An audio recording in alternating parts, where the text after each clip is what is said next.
Ang Brimy Challenge ay nandito sa Barangay Tulay, Looban at mayroon na sana tayong first winner. Ang problema, wala naman siyang dalang mechanic dahil hindi niya napanood yung video. Kaya tinatanong ko sa kanya kung bakit wala siyang dalang mechanic ay bigla lang siyang sumugod. Panoorin nyo guys kasi dito pa lang niya panonorin yung video natin. Ayan. At ito na nga, nagpupunta na dito siya sa mga bahay-bahay at naghahanap na siya ng mechanic kasi wala naman siyang mahanap ng mechanic. Kaya medyo naunahan siya nung isa niyang kapitbahay. Guys, sino nakapalo? Sino nakapalo sa buhay? Sino kaya? Yan, meron na tayong winner dito sa Tulay, Looban, dito sa Flood Control. Inutusad ko nga yung kapatid niya na tawagin yung kapatid niya na pumunta dito kasi siya naman yung followers at siya yung bibigyan natin ng 5 kilo ng bigas kasi siya yung magiging winner natin. Followers kayaan! Lapit ng followers! Lapit ng followers! Maunahan ng ganor! Mali-hali! Naunay ka na sa imong jacket! Malihat yan! Malihat ka pamasyat! Mali!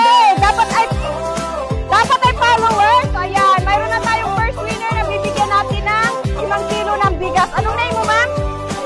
Irene! Si Ma'am Irene. Yung bahay nila dito lang pero hindi nila namalayan. So, congratulations! Bibigyan na natin yung 5 kilo ng bigas. Sayang ang bigas. Ang isa is jacket. Bilisan mo na dyan.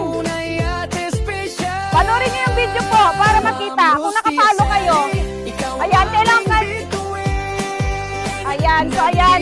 Mamo, sa'yo na yung 5 kilo ng bigas. Ulam na lang yung ulam. So, congratulations. Ano sabi mo? Napanood niyo yung video, hindi. Napanood? Ayan. So, thank you. Ang second winner is jacket. Halika na dito. Sayang yung bigas. Hindi ka nakakuha ng tapo eh. Kasi naman sa'yo to, size XL. Maganda, may pang ano ka. Harap ko muna sa camera. Ito yung sana magiging first winner natin kasi wala siyang dalang mechanic. So, ito yung jacket sa kanya. Andito yung mechanic niya. So, congratulations sa jacket. Anong name mo? Ayan. Yung bahay niya doon lang sa kabila. So, thank you.